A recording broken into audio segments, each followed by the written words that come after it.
بالوں کو خضاب وغیرہ کے ذریعے رنگنا، شرعاً اس کا کیا حکم ہے؟ چنانچہ آج کل کے اس ماڈرن دور کے اندر اور ہر زمانے میں جس زمانے میں جس طریقے سے رہتا ہے اس زمانے میں وہ دور کو ماڈرن ہی دور شمار کیا جاتا ہے۔ فیشن ایبل دور چل رہا ہے، ہر دور، جیسے آج 2024 ہے تو یہ جدید ٹیکنالوجی اور جدید چیزیں جو ہے آج کے دور میں ایجادات ہو چکی ہے۔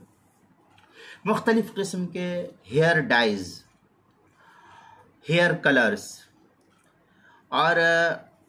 ایسے ہی اور بھی چیزیں ہیں جیسے برگنڈی، کلر میٹ، ہائیڈروجن کیمیکلز وغیرہ اور بھی ایسی چیزیں ہیں جو آئے دن نکل رہی ہے بال کے سلسلے میں،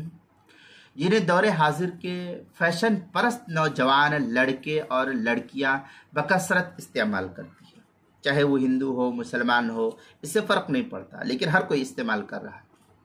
اگر یہ سیاہ ہے تو ان کا استعمال فقہ نے مکروہ تحریمی قرار دیا ہے، اور اگر اس کے علاوہ ہے تو قدر گنجائش اور جائز ہے، بشرطے کہ کوئی مانع شرعی موجود اس کے اندر نہ ہو۔ مثلا اس کے اندر ایسا کیمیکل کہ بال کے اندر، مثلا سمجھیے کہ اب یہ میں بال میں لگاؤں تو اس بال کے اندر وہ لگ جائے اور وہ چپک جائے اور پھر پپڑی نما ہو کر کے وہ ظاہر ہو، تو چونکہ اس کے لگے رہنے سے میرا وضو نہیں ہوگا، میرا غسل نہیں ہوگا، تو پھر اس کا استعمال جائز نہیں۔ اور اگر ایسا نہیں ہے تو پھر اس کا استعمال جیسا تفصیل بتلایا اس کے مطابق جائز اور درست ہے۔ چنانچہ ابو داؤد کے اندر ہے یکون قوم یخزبون فی آخر الزمان فی السواد کحواصل الحمام لا یریحون رائحۃ الجنہ، یہ ابو داؤد کی روایت ہے، صفحہ نمبر 578، کتاب الترجل، باب ما جاء فی خضاب السواد۔ بذل المجود میں حضرت شیخ خلیل احمد سہارنپوری رحمۃ اللہ علیہ لکھتے ہیں تحدید شدید فی خضاب السواد فی خضاب الشعر بالسواد وهو مکروہ کراہۃ التحریم۔ یہ ابو داؤد بذل المجہود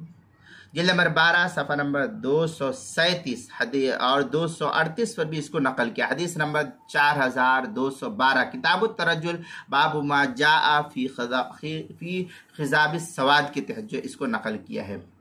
مسلم شریف میں اللہ کے رسول صلی اللہ علیہ وسلم کا فرمان ہے، جابر بن عبداللہ قال اتي بأبي قحافة يوم فتح مكة ورأسه ولحية كالسغامة بياضا فقال رسول الله صلی اللہ علیہ وسلم غیروا هذا بشيء واجتنبوا السواد۔ یہ